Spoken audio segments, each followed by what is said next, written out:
Welcome back to another episode of Buckle Up, an ultra running conversation. How the heck are you, Mandy? Hey, your pictures are straight. They're not straight. Don't look too hard. I'm squinting. Now I'm nervous. They're fine. They're fine. But They're great. They're really cool.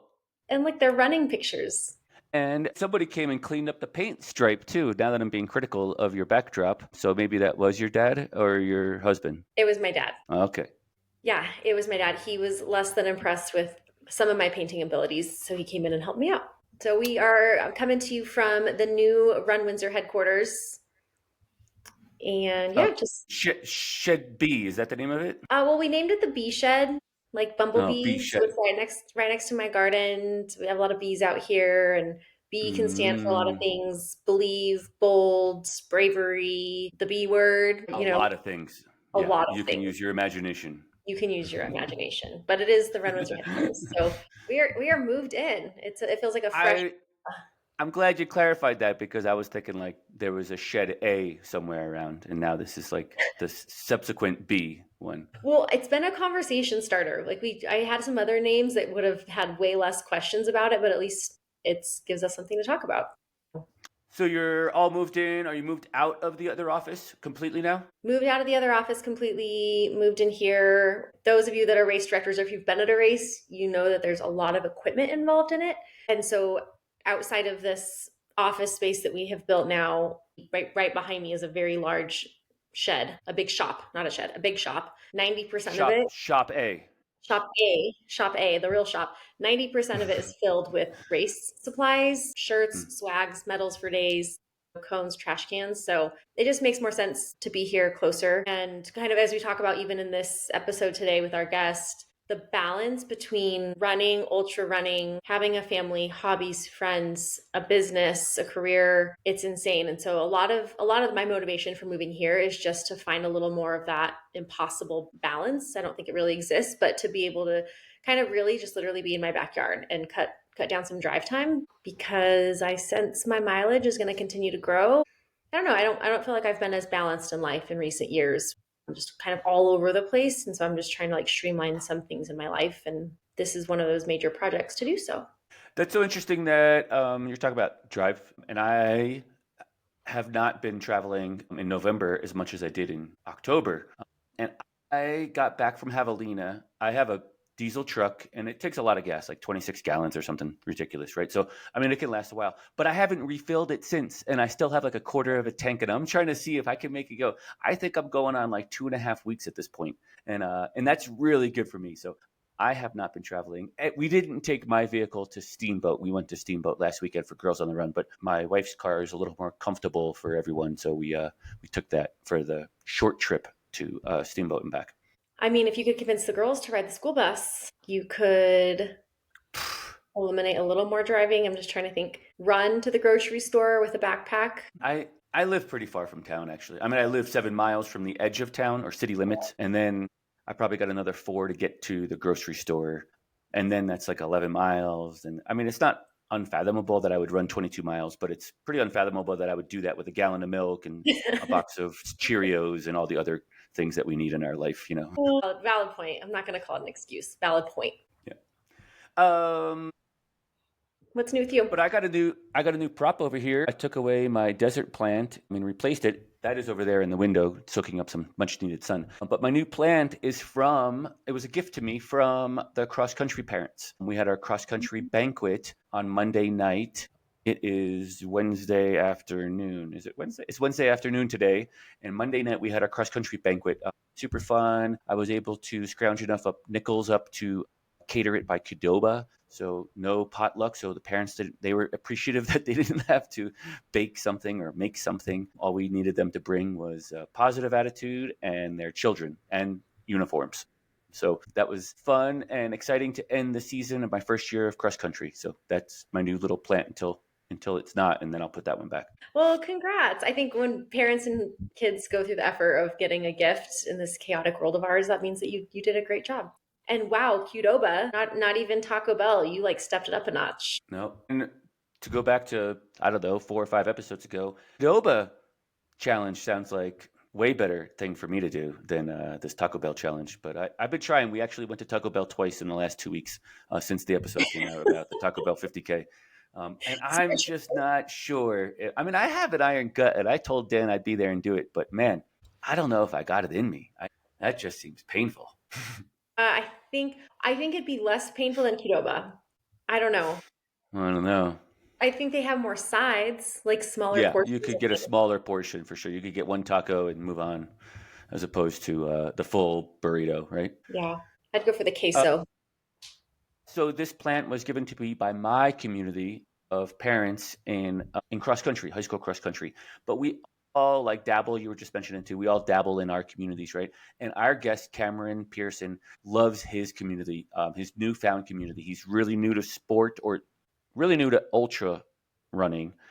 Self-proclaimed, just started in 2024, I thought, maybe late 23, kind of Mhm. got introduced, but he has gone full bore, like a thousand miles an hour out of the gun. And it's not all events, right? Yeah, I think he really came at this from loving sport. It sounds like sobriety was part of his journey, getting into triathlon. It seems overwhelming to me. Maybe I don't because I've never really been drawn to the community. I've never been put in the seat where I'm like, oh, I really want to join this community. But it sounds like that happened to him with the ultra scene, that he was doing Ironman and then found what we all know, all the things that we all know we love about ultra. And I think it's really apparent in how he spends his time, not just running but volunteering and crewing. And so it's funny to hear that shift in how he's spending his time, and now he's all in, and it sounds like he's gotten himself a great crew. He's the guy that I imagine is just there and says, I'll hop in and help and crew you, and then 2 weeks later you're on a call together, and then he's coming out, you're going out to crew him, which a lot of that exists in this sport, a lot of that ripple effect. It's like a giant tumbleweed where people blow around and just collect each other. And he is the epitome of that. Yeah, and I think to go back to your opening statement about trying to find some balance with Shed B, I think he's finding that, and I'm finding it too. Quite honestly, we talk about it briefly in the episode, but finding that balance, like it doesn't always have to be racing. Like there are other aspects of the sport that are really needed, like the volunteers, the pacers, the crew, and he's just showing up for it all the time. So it's not just like he's showing up and racing every other weekend, but he's at a race quite frequently, and you'll hear it in the episode, and it's not always racing, right? It's about volunteering and being there for others, building that community within himself to help others who have now subsequently helped him. Yeah, and so it's balance. It's a balancing act of all those things, and I'm finding it too. Like the same thing with last month in October, I had a blast. I was exhausted, but I had a blast. But I also didn't run 100 miles, which was fine too. Like I didn't need to. That was great. Yeah, and I like how it fuels us for what's coming next. Like I think I did the same. I didn't even run an ultra this year. I don't think. Everything gets so blurry, but I spent a lot of time in the scene, and I think we need that to give back to our community, but also to get us motivated, to get us back into our own shoes, to toe the line. And I think what I liked about our conversation with him is a takeaway for me is that he respects the sport and really puts it all out there with his training. Mm. I think I got that impression that he's not just like, oh, I'll just figure it out and get through it, which I've been guilty of doing at times, but he really is confident when he shows up to know that he's put it all out there. He's done everything he can for a successful race. Yeah, great conversation with Cameron. There's a little bit of a thread connection in the last couple, 3, 4 episodes. I guess it's just 3 at this point. But first, 3 weeks ago or 3 episodes ago, we had on Killian, and he has met last week's guest. And last week's guest was Deborah Anderson, third place at Moab 240 this year with a really unique story about her challenges to get there, and in the hospital while in 2024 edition of Moab 240, I've met Cameron and Killian, and so there's like this subsequent thread. It's not intentional. I actually have experience of meeting Cameron as well last summer while I was cutting through Glenwood Springs. I actually say this in the show, and if you're cutting through Glenwood Springs, hit me up. I'd love to get a coffee or a burger or pizza, either one of the 3. But I live Or in the I-70 corridor of Western Colorado on I-70, and if you're cutting through and you want to stop and say hi, I'll show you a good burger and a good coffee shop. Thanks for tuning in, guys. We are excited for the holidays, but we also have some really great guests lined up as well, and we're trying to mix up our format a little bit. So give us some feedback on what you think of future episodes to be the first of those changes. Take care. Talk soon.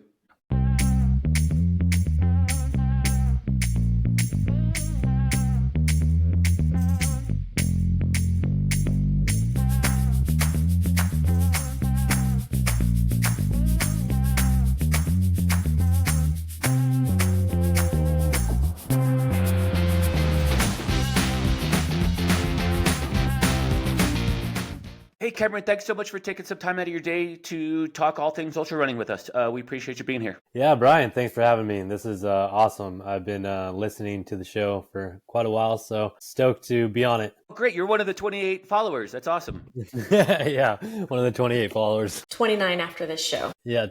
And hopefully we'll get someone else. Yeah, thanks again for taking some time. We appreciate you being here. I know you had a really big season this year in 2025.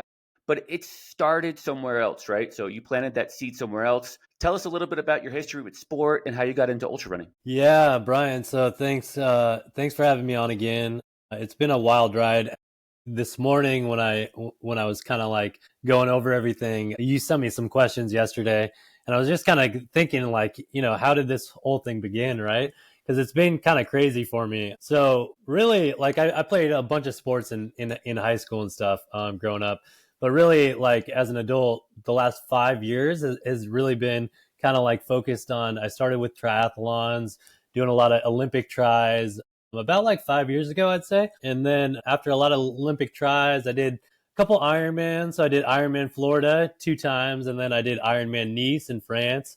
That was last year. So I got that one done. And so I was really into the triathlons, and then that kind of like opened up the world to ultra. And so I just looked at some photos this morning and last night. And my first ultra was Coldwater Rumble actually last January. So January 2024. So it's been like so much has happened since then. I was just talking with a friend.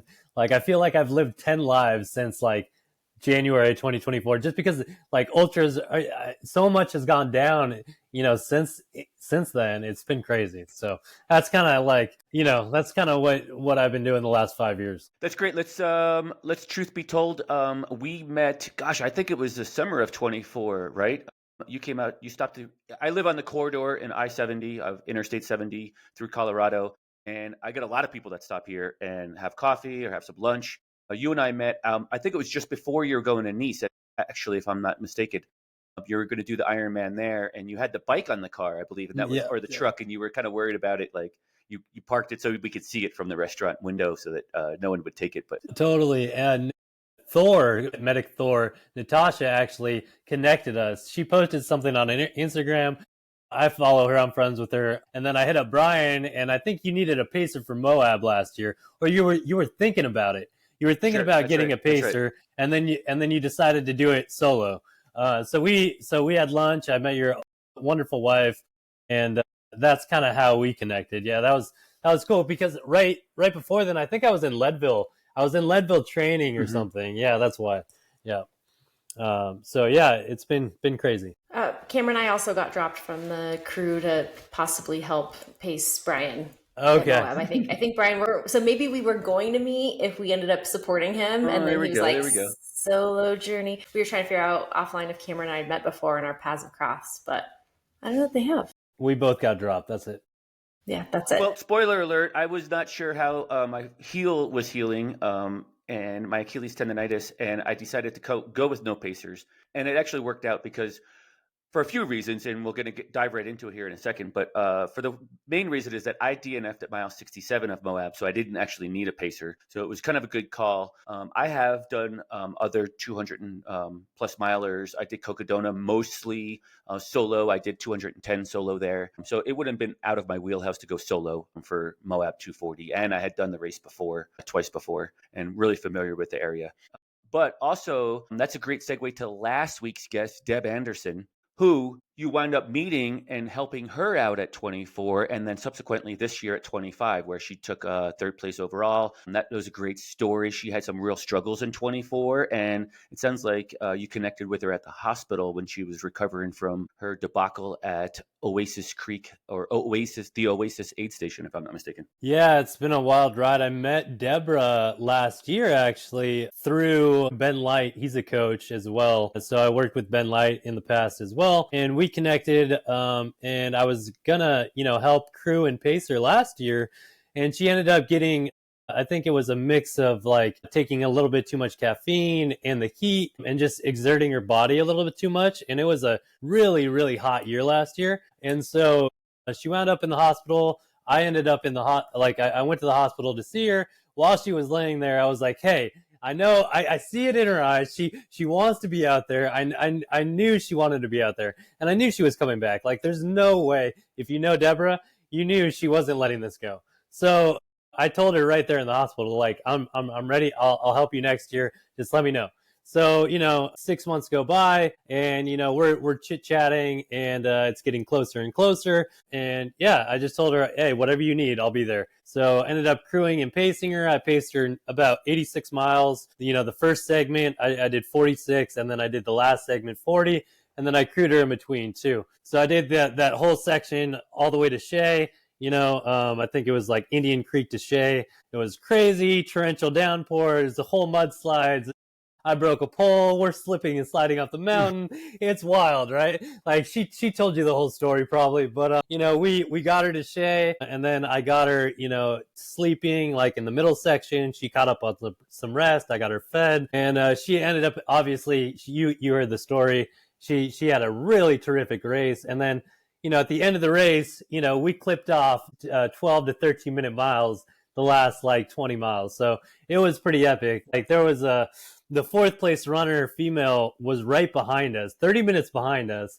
And, it's pouring rain. We're at the last aid station, and we look at the tracker, and she's like right there. And I'm like, we got to go. So we ended up making that 30-minute gap like 2.5 hours by just running the last 20 miles. We didn't stop. And so it was pretty cool. It was fun. That's great. Oh, I was going to say, so Cameron, it sounds like your love for this, and maybe it's a little different. I'd be interested to know. I've never done triathlon. I have a few friends who have gone to the championships, but I'm curious your take on it. It sounds like you're weaving in a lot of your ultra running career with pacing and crewing, and it sounds like maybe that part of that community, is that kind of what keeps you in this space and going for it, is being there for others as well? Yeah, Manny, that's a really good question. And I think the biggest thing for me that I've been focused on since joining, the ultra running community is serving others. So being there and serving others the best way I can,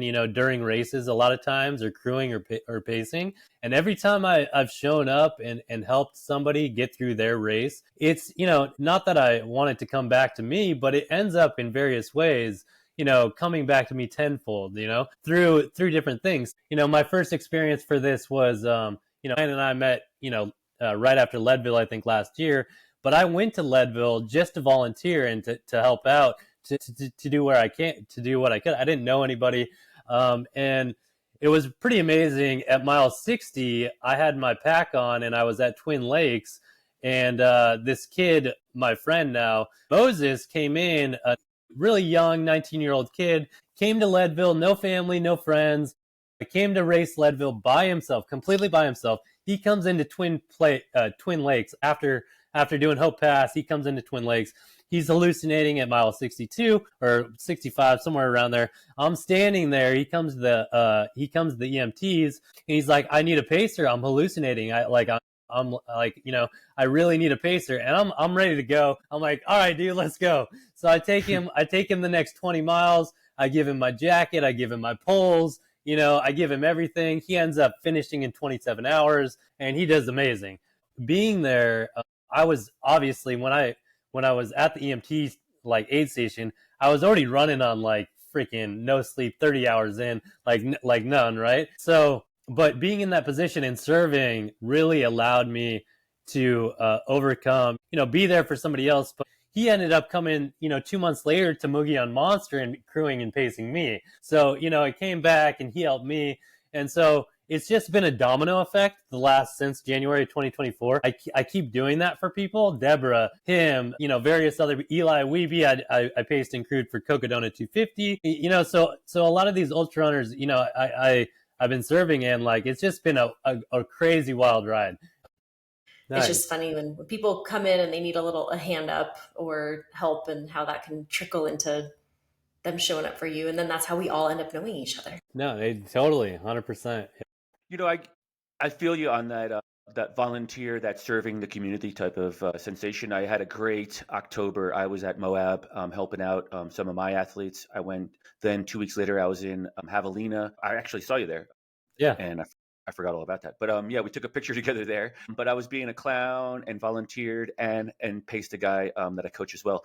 And so it's just a great way to like give back to the community. It's also a great way to be involved in the event without having to run 100 miles. So it's all those things. But also when I'm in an event, I'm always like looking around and I see all these volunteers and I'm like, man, like they're doing a lot of work. I mean, it's not easy to volunteer. Like there's sleep deprivation. There's a little bit of stress. Am I going to run out of burgers? Am I going to run out of food? There's all this, just added stuff. Like it's not just, standing there with cups of water and just, handing out little marathon cups of water, like it is really involved in it. I mean, I'm sure Mandy could speak to it too as a race director, but I feel like I need to give back to the community when I see those volunteers out there. Like I feel like if I'm not able to race that race for whatever reason, that it's really worth it for me. I get so much out of it. The athlete gets so much out of it. I make great friendships, just like you're sharing with us. And it's like fully encompassing. Like my plate is completely full, just as if I ran the 100 myself or the race itself. 100%. Yeah, no, I totally agree with you, Brian. I feel like volunteering has allowed me to, it's allowed me to crew and pace too. So being so new to this whole thing, just being around everybody, soaking up that positive energy, that's huge. You have to be around that energy. If you like, looking back in hindsight, it's only been since January of last year, but like the reason why I've gotten so far is because I've surrounded myself with these people that are striving at these really lofty goals, and I'm absorbing their energy, right? It's a real thing. And so when you surround yourself and put yourself in the service of others and absorb that energy, you're going to elevate yourself no matter what. And then you put your own races on the calendar, and you're crewing, you're pacing, you're learning, you're building. And when it's time to race yourself, you bring all those tools together, right? And I think for me, that's what's been really important. Cameron, let's talk a little bit about some of the volunteers that helped you in 2025 at your races. So you had a pretty big year. I think you did, if I'm not mistaken, 3 200s and some other events as well. So we appreciate you coming out and volunteering and help others. But what about the races that you accomplished in 2025 this year? Yeah. So I didn't do 3 200s. I'm going to have a big year next year. So this last year was still a big year for me, though, as far as ultra running goes. So I think I kicked off this last year with a 50 miler in Arizona. I think that was Elephant Mountain 50. That was a really rough course. I was not ready for that. Mentally, I was ready. Physically, I was not prepared. It was really hot. It took everything I had to get through that 50. It's right outside of Phoenix. Really, really gorgeous terrain. Really awesome. But it was tough for me. And I did that with my team as well. I'm part of a triathlon team. We do ultra running and triathlon called Tribal Training, based out of Longmont, Colorado.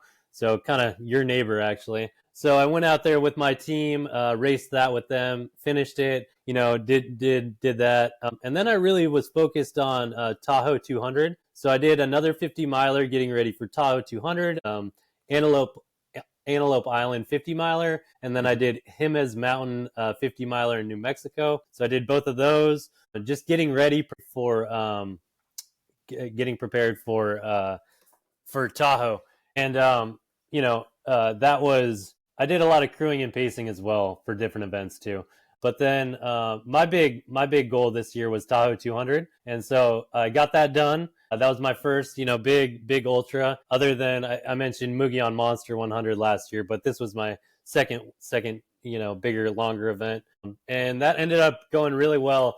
Only because I had a really great team. So you were talking about volunteers, right? The people that me, I don't get through Tahoe 200 without them. I had an amazing team.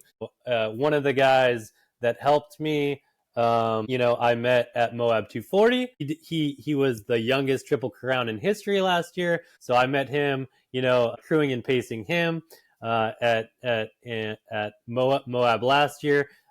Once you bailed on me, I jumped on somebody else's crew and pace. He came out and helped me at Tahoe, so he paced me. And then, I met so many amazing people that came out and just joined my crew. Megan Eckhart, she's a really awesome runner too. I met her at Antelope Island. Ben Light was on my team.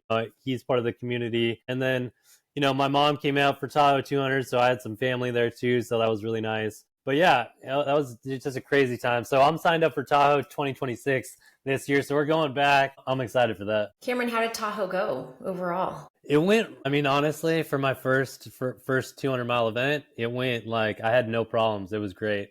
I think the biggest problem I had was the first day. Or it was the very first day, actually. I got a little heat stroke the first day. But other than that, once I got past that, it was not too bad. I didn't have any like stomach issues, nothing like that.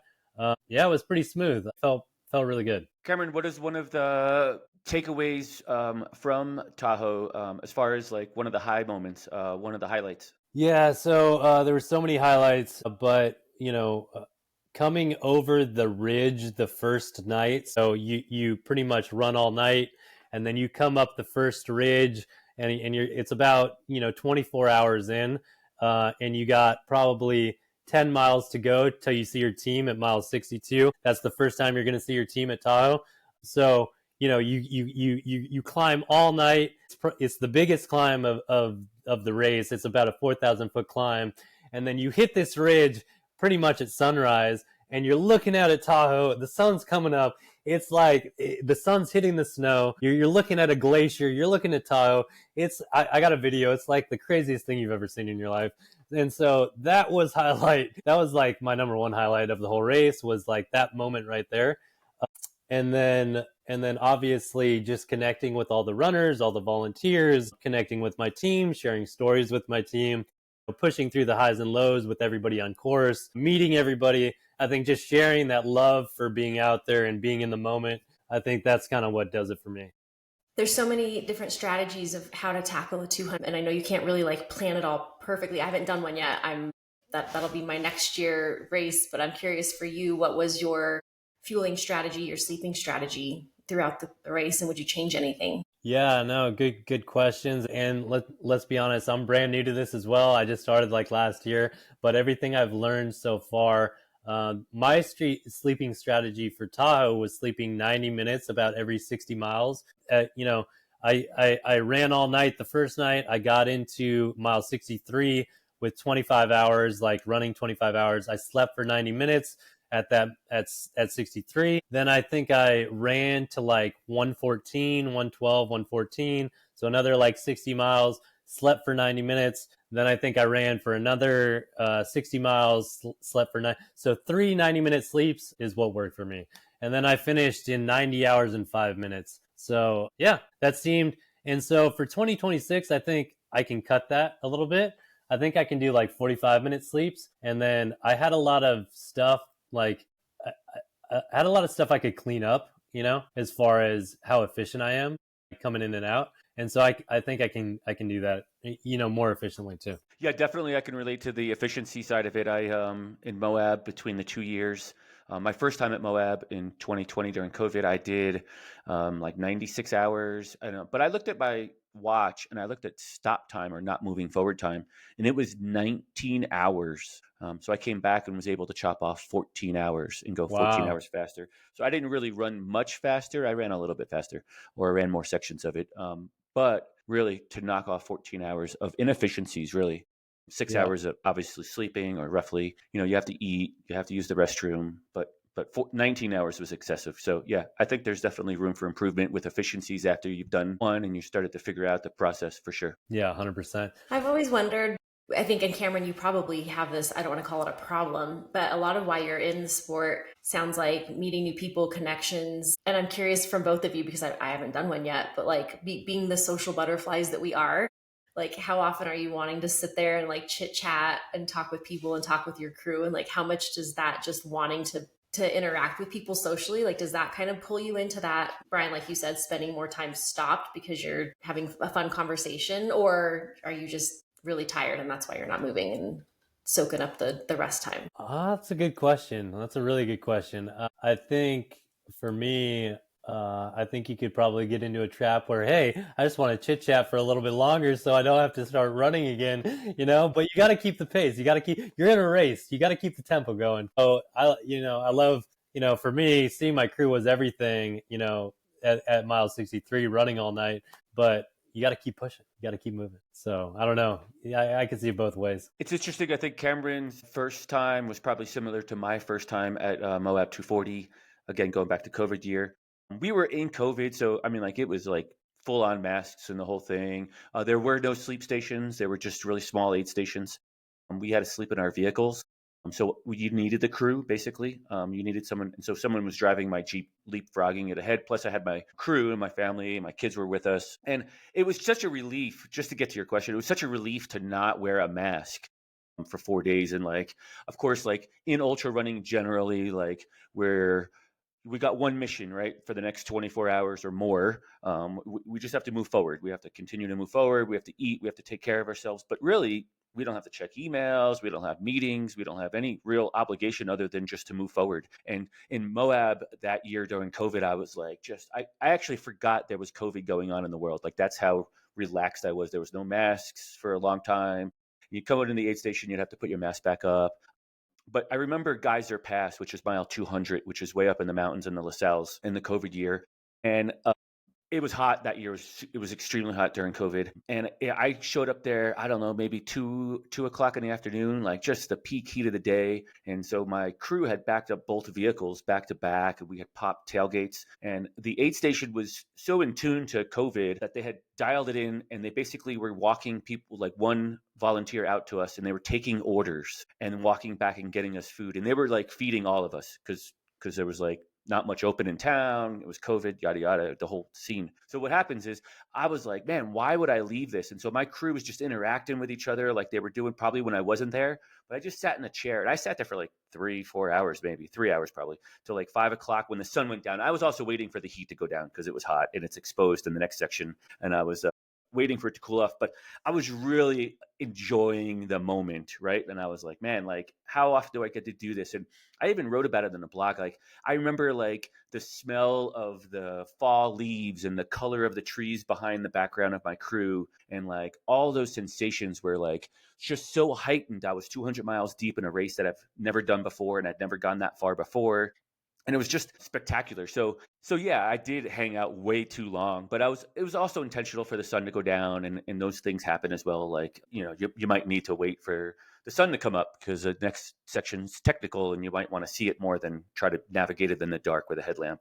So, but I came back to, in 2 years later to race it. And I think that's what maybe Cameron's alluding to, or they think that's Cameron's thought process here, is that maybe he can be more efficient and dial in just a little more depth to it, a little more structure, and really kind of go forward. The following time, I didn't sit anywhere for 3 hours. So I think you bring up a really good point. So being my first like long distance event, Mandy, my main focus was just putting together a really good team, because I knew, like, from crewing and pacing, it's all about the team.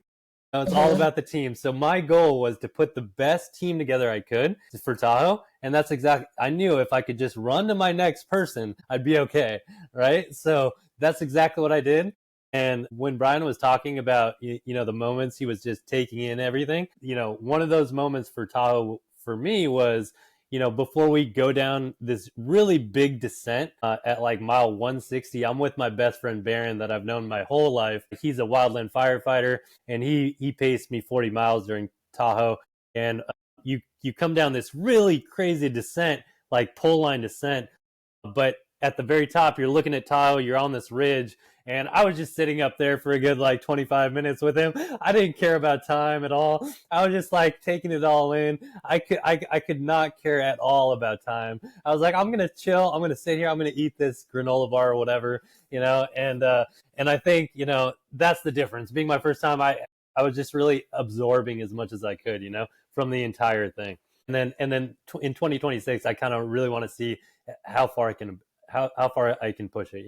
Yeah, I love that. I think there has to be that balance of soaking in that moment. Like we all need to do it a little more often. And I try to do that even when I'm running, of just soaking in that gratitude of like, man, I get to be here. I did a post earlier this week because last week I woke up and was like, I have to do this speed work Brian assigned to me. And I was like, no, why are you thinking of it like that? Like I get to do this, And so I think in races, when you're not going to be front of the pack and winning, or when it's your first experience, like I love that you did that, because we never know when that we get to go back there. Like we don't know what tomorrow holds. We never know that could be, not wishing this on you or anybody, but like this could be your last 200-mile race ever. Like you could have that chance to do that once. And I remember feeling like that, when I went to Leadville, like you might not ever get to do this again. You might not ever get to be in this moment. And so that balance of soaking it in, who's there, who's with you, how are they helping you out? And then I love that, using those tools and next year going back and seeing what you can clip off the time. Yeah, for me, when I look back, it's all about the relationships like that mean the most to me. Even like the training leading up to the people that helped me leading up to Tahoe, but also, just those moments during the race where you're really connecting with your team, other runners. Like those are the special moments for me that I hold like really dear. So, Cameron, you mentioned you in 24, you did, I think it was 24, you did Ironman Paris or Nice. Is there any desire to jump back into the triathlon world, or are you fully vested now into ultra running? yeah, no, it's such a good question, Brian, because I think about this all the time. I'm fully vested in the ultra running. I don't think I'm going back to triathlon for a lot of reasons, but I just enjoy the ultra community a little bit more, I think. It's just a different vibe, and I just want to focus on running right now. Ironman is really great.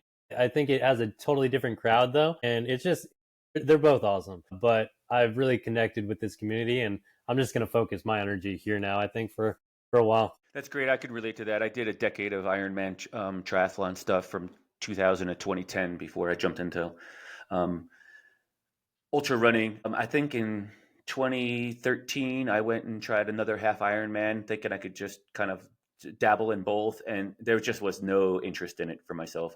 I did complete it. It wasn't a respectable time by any means for myself, but it was pretty horrible. But it's hard to balance all of the sports at once, and ultra running community is really supportive in that fact as well. Yeah, I thought I could maybe do that last year actually, or no, this year. I thought I could throw in a 70.3 right before Tahoe.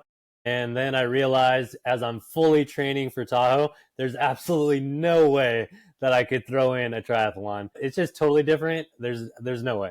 So for me, I gotta go full bore. I gotta put a race on the calendar. I like to have like 8 to 12. No, let's see. I really like to have 12 to 16 weeks to be on like a full training block to focus on an event. That's what I've learned about myself in the past 2 years. Like I like to space my races out like, probably 3 months apart. So I have that training block to really dive in as much as I can. And because when you put too much on the calendar, it just gets overwhelming. And I can't balance that. And I definitely can't balance triathlon. No way. Cameron, you mentioned you had some family out there. You mentioned your mom. I always love asking the mom question, like, what does your family think about this? Do any of them run?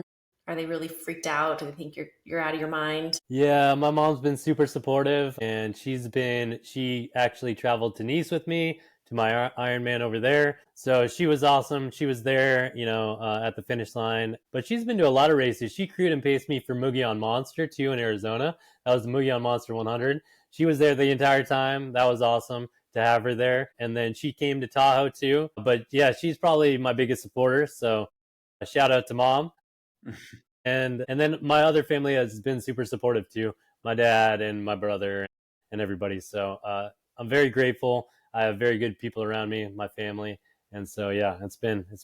Were any of them distance runners? No. Nobody's He's a runner. My dad ran a little bit. He always tells me how he ran 6-minute miles for, a long time. And so he's always telling me the same stories, which I appreciate, but nobody really long distance, not like we're doing. So it's Cameron, you got Tahoe coming up this year. I'm actually in Tahoe myself as well in 2026. I'm waiting on some lottery drawings to figure out what my exact plan is for 2026, and I hate that we put that much weight on lottery system, but it is what it is.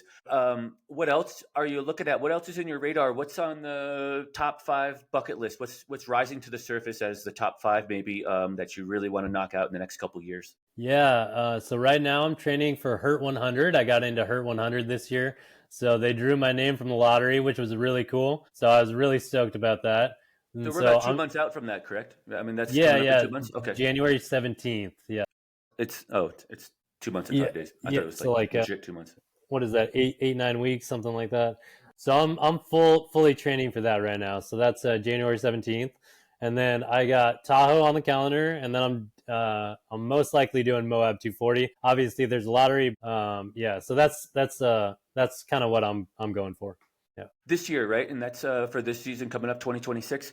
What about just on the bucket list? What's what rises to the surface after that? After you knock out those 3? Yeah, there's I saw Swiss Alps 100. I would really like to do that. So Swiss Alps 100. That's definitely on my radar.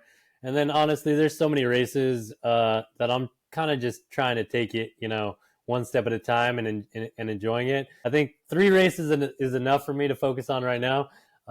And then I got some other like races. Swiss Alps 100 is definitely one I want to do. Yeah. Leadville would be cool too, but I don't know. We'll see. Leadville's all right. Yeah. Brian just kind of likes it. He's only been a couple times. Yeah, only 10th anniversary. No big deal. Yeah. So Cameron, it sounds like giving back and being immersed in this community, that's a lot of your giving back. It sounds like sobriety is part of your journey as well, but are there other things outside of the running community that you're involved in? What else keeps you busy? Any other passions, hobbies?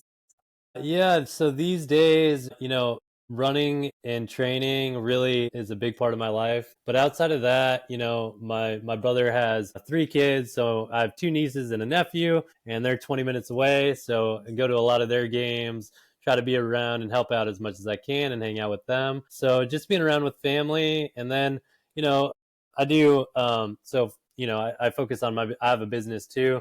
So I do geospatial data science, so data science and mapping and cartography, and so that takes a lot of my time as well. So if I'm not training, I'm kind of either teaching or doing something with mapping and digital cartography and data science or something like that. Yeah, I think I saw a lot of involvement with the kids, and I bet that's pretty fun for them to see and be a part of your races. We talk a lot about being that inspiration, and it's not just the adults that are around us that are watching, it's the young kids. So I'm sure your nieces and nephews enjoy that a lot. Yeah, they have all my Ironman medals. I gave them, each one gets an Ironman medal, so they all got one. So that's cool. Hopefully they get motivated. Hopefully your brother's done having children, so you don't have to do another Ironman. Exactly. Nobody wants to do that. That's hilarious. That's a really good point. They're going to be fighting over it. Yeah. Mandy, which 200 miler are you going to do? So I'm on the wait list for Cocodona. Cocodona. Nice. Cool. Yeah. We're inching up there slowly, but I'm getting there. I mean, we're training like it's going to happen. So I told Brian, I think I commented on a post the other day that if it doesn't happen, that I think he or Nick or someone just needs to drop me off, 250 miles away from home and be like, get home, because we're training. Cameron, you're new to the sport, newer into this space. And man, you are just diving in head first, and I love every second of it. So Mandy's been around for a minute, but she hasn't done a 200 miler yet. What is something that was unexpected that you didn't foresee in your first 200 miler that you could share with Mandy? Oh man, that's a really good question that I did not foresee. Just something unexpected, like, I didn't think of that, Yeah. It sounds like a lot of prep went into it, so it might be a hard question to answer. I mean, maybe everything was foreseen. You've seen some other races. You've been at the 200s before. No. There's so many things that I didn't foresee. That's why it's a hard question. I'm like, man, this guy's got it dialed down. No. Cameron, are you run coaching now? Do you want to be my run coach? No, Joking. there were so many things that I didn't foresee. That's not why I'm having such a hard What do you time. do in May of 26? Actually, are you able to pace? I'm just But teasing. but but but I think like one of the biggest things is the time it takes to I knew it was a lot of time, but you really have to become like a master timekeeper when you're training for something like this, right? Like you just like the logistics to your daily training and your prep and your nutrition and your sleep. You just gotta nail it down because like it just takes so much to dial in leading up to this. I knew it was going to be a lot, but I just it was way more than I thought it was going to be. So just being able to dial in the logistics with your nutrition, your sleep, your training and your family, your work, it's a lot. But having a good coach like you guys to really help you with that, I think that's really really key. So yeah. Yeah, what did your training look like? Like what was your, let's just call it your peak weeks. What did Yeah, life look like? So not just your training, but how did you balance all that? Like how much sleep were you getting? How much family time were you getting? yeah, so luckily I work remote, so it's pretty nice. So I actually moved to Colorado. I moved to Longmont for a little bit just to train for Tahoe. So I moved to Colorado in February to give myself a good chunk just to train for Tahoe for this. So I was out in Longmont on the Front Range, kind of near you, Brian, just training throughout all those peaks in Boulder. And so every weekend I'd have like back-to-back long runs. My peak training would be a 17-mile long run on Saturday and get probably 35 to 4,000. No, I'd probably get 32 to 3,500 feet of elevation on Saturday, and then I do the exact same thing. And then on Sunday, I did 17, and then I did 27 at my very peak. So 17 with 32, and then I did 27 with around 52, 55 was peak Tahoe, I think. Yeah. So that was, and then I started, tapering. But I had a lot of those back-to-back long runs. Yeah, every weekend, a lot of strength training, and a lot of stair climbing, and a lot of hiking.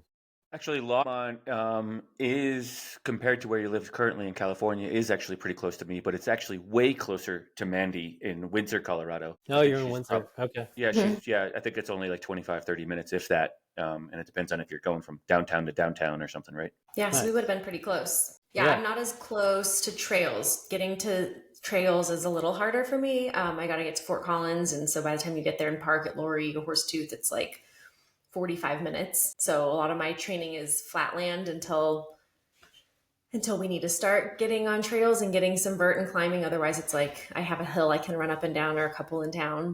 Yeah, pretty close on the Front Range. So if you want a really good trail, this is exactly what I did. I just repeated El Dorado Canyon Trail over and over and over. That's the trail I did. And it gave me, because it has everything. It has the elevation, it has like steep climbs, it has, stuff you can run. So I literally just did that trail over and over and over again. I became the on Local Strava, whatever. legend. The Local, local I legend. was the Yeah, the local local legend. legend. Yeah, local legend on El Dorado Trail when I left. So yeah, if you do that trail, you'll be good.